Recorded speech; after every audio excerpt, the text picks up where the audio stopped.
Soyons saints, en partenariat avec Magnificat. Nous souhaitons une sainte fête aux Estelle et aux Mayeuls. Saint Francesco de Girolamo, né en 1642, a dès son enfance une grande compassion pour les plus humbles.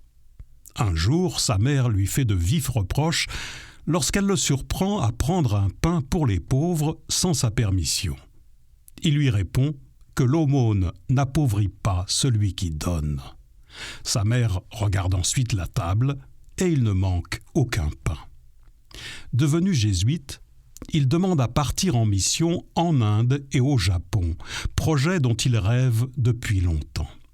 Mais ses supérieurs lui répondent « Naples sera vos Indes et votre Japon ». Pendant plus de 40 ans, il se voue donc aux missions populaires et aux soins des abandonnés dans la région de Naples.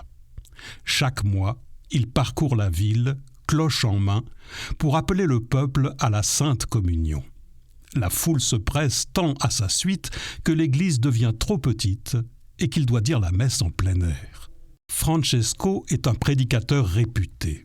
Avant de prêcher, il passe des heures en prière, puisant au pied de la croix une charité ardente, et ses paroles puissantes touchent de nombreux cœurs. Évoquant tour à tour les affres du péché, puis la douceur et la bonté du Christ, il ramène un grand nombre de personnes à la vie de la grâce. Comme cette femme qui avait tué son père et qui en est rongée par le remords. Elle entend parler de la bonté et de la compassion de Francesco et se rend auprès de lui déguisé en homme pour le rencontrer sans être reconnu. En un éclair, Francesco voit au plus profond de cette âme et touche son cœur endurci.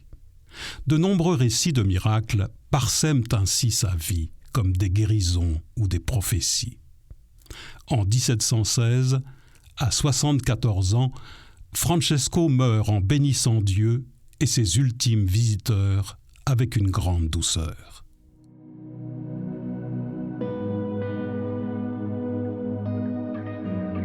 À la suite de Saint Francesco de Girolamo, essayons de chercher et de trouver le Seigneur dans tous les instants de notre vie. Laissons-nous aujourd'hui rejoindre par celui qui veut nous combler de sa grâce.